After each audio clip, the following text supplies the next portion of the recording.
मेची नगरपालिकाले बुधबारबाट लैङ्गिक हिंसा विरुद्ध क्षमता अभिवृद्धि कार्यक्रम सुरु गरेको छ। महिला बालबालिका तथा समाज कल्याण शाखाको आयोजनामा सञ्चालित कार्यक्रममा बिहिबार मेचीनगर क्षेत्रमा रहेका स्वास्थ्य स्वयंसेविकाहरू सहभागी गराइएको छ। 2 दिनसम्म सञ्चालन हुने सो कार्यक्रममा लैङ्गिक हिंसा न्यूनीकरणमा स्वयंसेविकाहरूको भूमिकाको बारेमा छलफल हुने बताइएको छ। स्वास्थ्य स्वयंसेविकाहरू हरेक नागरिकको घर दैलोमा पुगेर सेवा दिने भएकोले लैङ्गिक हिंसा न्यूनीकरणमा उनीहरूको महत्त्वपूर्ण भूमिका रहने कार्यक्रमकी प्रमुख अतिथि मेची नगरपालिकाकी उपप्रमुख मीना पोखरेल उप्रेतीले बताउनुभयो। लैङ्गिक हिंसाको कार्यक्रमलाई मेची नगरपालिकाले महत्त्वको रूपमा लिएको बताउँदै प्रमुख अतिथि उप्रेतीले लैङ्गिक हिंसा महिलालाई गरिने हिंसा मात्र नभएर पुरुष तथा फरक क्षमता भएका व्यक्तिहरूलाई गरिने विभेद, दमन र शोषण भएको बताउनुभयो।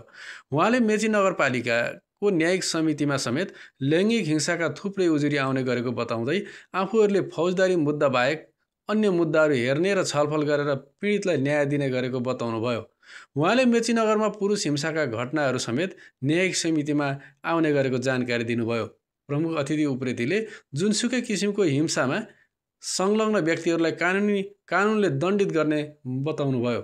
नेपाली समाजमा 95% महिला हिंसाका घटनाहरू हुने गरेकोले लैङ्गिक हिंसालाई समेत महिला हिंसाको रूपमा समाजले बुझ्ने गरेको उहाँको भनाइ थियो। लैङ्गिक हिंसा भन्ने बित्तिकै महिला हिंसा मात्रै होइन, तर नेपालमा लगभग 95% महिला हिंसा भएको कारणले गर्दा हामी धेरैले लैङ्गिक हिंसालाई पनि महिला हिंसा भनेर भन्ने गर्दछौँ।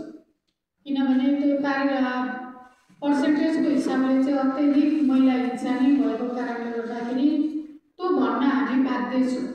तर लैङ्गिक हिंसामा महिला हिंसा मात्रै पर्दैन, यसमा पुरुष हिंसा पनि पर्छ र अहिले त अझै फरक क्षमता भएका व्यक्तिहरू जो समाजमा हुनुहुन्छ उहाँहरूप्रतिको पनि हेर दृष्टिकोण र सामाजिक अवहेलनाभित्र लैङ्गिक हिंसा पर्दछ। हामीले जोइन्टली अहिले सुन्यौँ मेची नगरपालिकाको न्यायिक समिति पनि भनेर, वास्तवमा न्यायिक समितिमा महिला हिंसाका मुद्दाहरू र छलफलहरू हुन्छ नै, जुन चाहिँ हामी वैधानिक प्रकृतिका मुद्दाहरू मात्रै हेर्छौँ। फौजदारी मुद्दा प्रशासनले हेर्छ, त्यो हामीले हेर्न मिल्दैन कानुनले।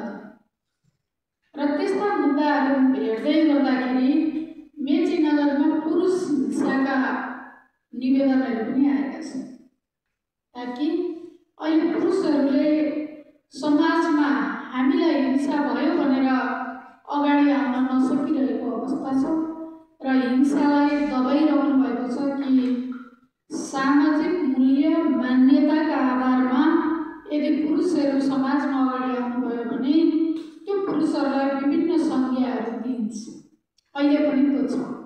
हिंसा विरुद्धका अभियान र कानुनले दण्ड दिएका कुराहरू, जरिमाना गरेका कुराहरूलाई कानुनी दायरामा ल्याएर दण्डित गराउनुपर्छ, चाहे त्यो जुनसुकै व्यक्ति होस्। मेची नगरपालिकाका सामाजिक विकास समिति संयोजक हृदय राजवंशीको सभापतित्वमा आयोजित क्षमता अभिवृद्धि कार्यक्रममा सहभागीहरूलाई मनोपरामर्शकर्ता तथा कोशी प्रदेशकी रोस्टर ट्रेनर चण्डिका मोहरा र मेची नगरपालिका महिला बालबालिका तथा समाज कल्याण शाखा अन्तर्गत लैङ्गिक हिंसा रोकथाम तथा प्रतिकार्यका लागि एकीकृत सेवा पहुँच परियोजनाकी हिंसा प्रतिकार्य विज्ञ कमला उप्रेतीले प्रशिक्षण दिइरहनु भएको छ। सहभागीहरूलाई लैङ्गिक हिंसा प्रतिकार्य विज्ञ उप्रेतीले लैङ्गिक हिंसा न्यूनीकरणको लागि खेल्नुपर्ने भूमिका, लैङ्गिक हिंसा सम्बन्धी एकीकृत परियोजनाको परिचय तथा आगामी कार्यक्रमको बारेमा जानकारी दिनुभयो भने रोस्टर ट्रेनर मोहराले लैङ्गिक हिंसाका प्रकार र समाजमा त्यसले पार्न सक्ने असरका बारेमा जानकारी गराउँदै त्यसको न्यूनीकरण तथा नियन्त्रणका लागि सचेत नागरिकले खेल्नुपर्ने भूमिकाको बारेमा प्रकाश पार्नुभएको थियो। सो अवसरमा कार्यक्रमका सभापति एवं सामाजिक विकास समितिका संयोजक राजवंशीले अझै पनि समाज विभिन्न किसिमका हिंसाले जकडिएको बताउनुभयो। उहाँले जेनजी युवा पुस्ताको नाममा गरिएको आन्दोलनले समेत सामाजिक हिंसाको रूप लिएको बताउँदै लैङ्गिक हिंसा मात्र नभएर प्रत्येक तबकामा गरिने हिंसा मानव अधिकार विपरीत र दण्डनीय भएको उहाँको भनाइ थियो। 10 वर्ष जनयुद्धमा जति क्षति भएको थिएन 23 र 24 गते भएको क्षति त्योभन्दा 10 वर्ष जनयुद्धभन्दा पनि 2 दिनमा विध्वंस कार्यक्रम भएको छ। विध्वंस यो के त भन्दाखेरि यो पनि एउटा हिंसा है।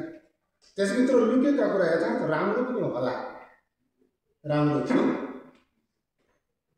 राम्रो कुरा के आएको थियो भने 3टा एजेन्डा त थियो: सुशासन, भ्रष्टाचार अनि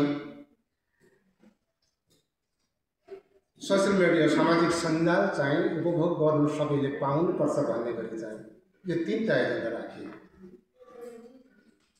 यो 3टा एजेन्डामा यो नगरपालिका तहस-नहस, वडा अध्यक्षको घरहरू तहस-नहस, उपप्रमुखका घरहरू तहस-नहस। त्यसकारण लैङ्गिक हिंसा मात्रै होइन, प्रत्येक तह तबकामा गरिने हिंसा चाहिँ मानव अधिकार विपरीत हो भन्ने कुरा चाहिँ कानुन सम्मत कुरा चाहिँ सबै तह तबकामा पुर्याउने स्वयंसेविका तपाईँहरूका आम। सामाजिक विकास शाखाका अधिकृत शम्भु पौडेलले स्वागत गरेको कार्यक्रमको सञ्चालन महिला तथा बालबालिका शाखा प्रमुख जयन्ती खरेलले गर्नुभएको थियो।